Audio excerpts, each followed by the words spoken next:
Welcome to the class, dear students.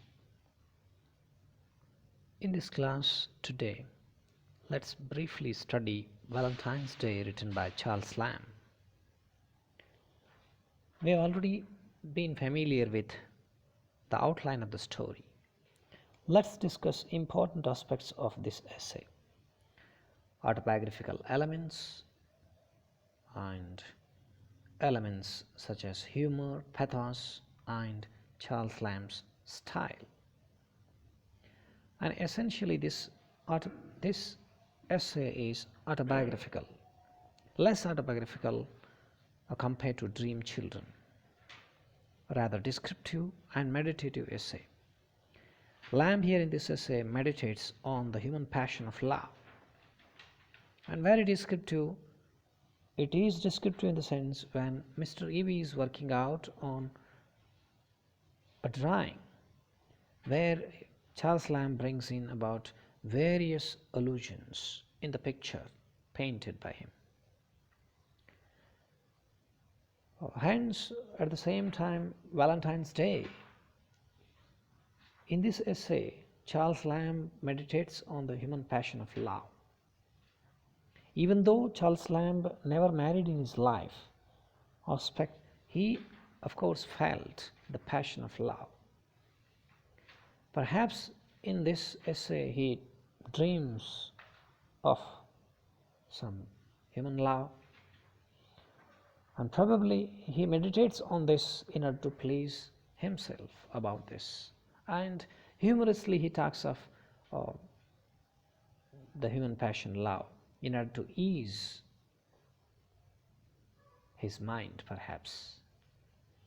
That's what Boris Ford, in Pelican Guide to English Literature, he notes the publication of letters also added to the pathos surrounding the lives of Charles and Mary Lamb, and made it still easier for readers to invent their own Charles Lamb, the loyal brother and friend. Means if we are to understand Charles Lamb, it is through letters also we can invent Charles Lamb and Mary Lamb. We come to understand the kind of passion, the kind of pathos that surrounded the lives of both brother and sister. It makes us easier to understand the personality of both the fellows. Hence we can say that there is some possibility to invent Charles Lamb's personality through his inventiveness only. He has invented in this essay some meditation on human passion, love. If we understand the personal life of Charles Lamb, the tragic incident that surrounded his life, he was deprived of marriage, he was heartbroken in his love. All these perhaps matter a lot, but still he reveals himself in this essay as an exuberant writer who just meditates humorously on the human passion, love. In order to understand the other autobiographical elements in this, we can take help of Thomas De Quincey, who puts it thus: you must sympathize with this personality in the author. To appreciate Lamb, it is requisite that his character and temperament should be understood in their quietest and most wayward features. Of course, the quietest nature and the wayward feature and his temperament, all these relate to his personality, and we start sympathizing with this writer. Perhaps in this way Charles Lamb has tried his level best, and he has meditated upon the human passion, love, in this essay. Therefore, it's Lamb's fancy to dwell upon human passion of love, and he cherishes at the same time some kind of pleasure through this essay. No doubt this essay is humorous, and at the same time a very kind caricature of Mr. E.B., his friend. When we talk of element of humor and pathos, humor is all throughout the essay.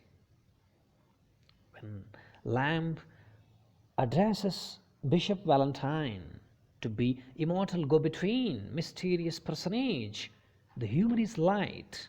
He is using light humor in order to address Bishop Valentine, in order to make us understand easily, very light, in a light manner, without much seriousness.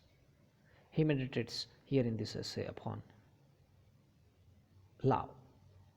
At the same time, he displays exuberant humor when he says, when he writes, Charles Lamb writes, "Madam, my liver and fortune are entirely at your disposal." When he thinks that heart, which is the seat of love, what would be if the other human organs, internal human organs, would occupy the place of heart? What would happen? In this way he fancies, very fancifully, he just thinks liver or some midriff or any other human organ replacing heart for the seat of love. That's why he says, if liver would take the place of heart, then a lover would propose to a lady saying, "Madam, my liver and fortune are entirely at your disposal." It's not the heart which depends, but it is liver which depends. And one more instance, one more illustration is here. When liver or midriff or any other human organ replacing the heart for the seat of love, when one would say, "Amanda, have you a midriff to bestow?" Not a heart to bestow, midriff to bestow, means he humorously imagines so. Instead of heart, what would be the situation if midriff would replace earlier, as in the other instance quoted earlier, a liver, for example. In this way, in a light manner, he uses humor in this essay. And as far as pathos is concerned, Lamb mixes humor with pathos. When he describes his friend E.B., who is very much inclined to please the lady, please the young girl by sending some Valentine, and at the same time the young maiden is experiencing some kind of disappointment of having not received some Valentine, some present on that day. This is all observed by Mr. E.B.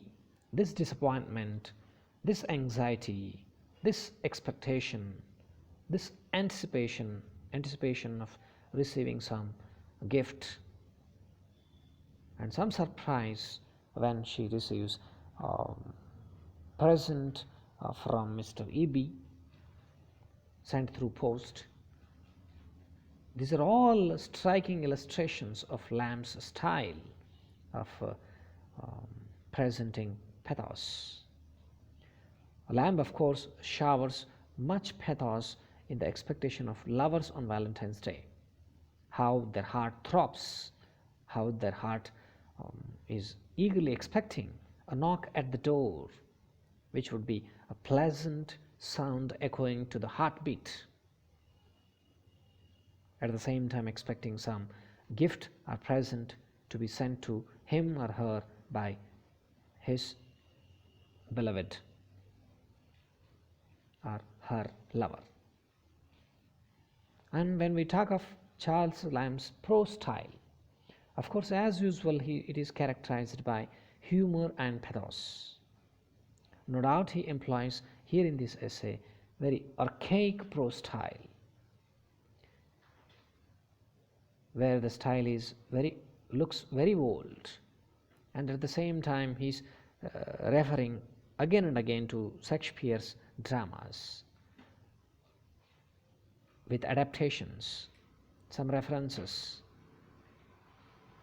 Shakespeare's plays are referred to again and again Such examples can be found with Midsummer Night's Dream, Twelfth Night, Macbeth, and Hamlet.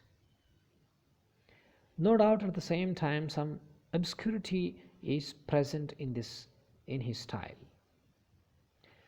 When he is listing the wonderful forms pictured by Mr. E.B.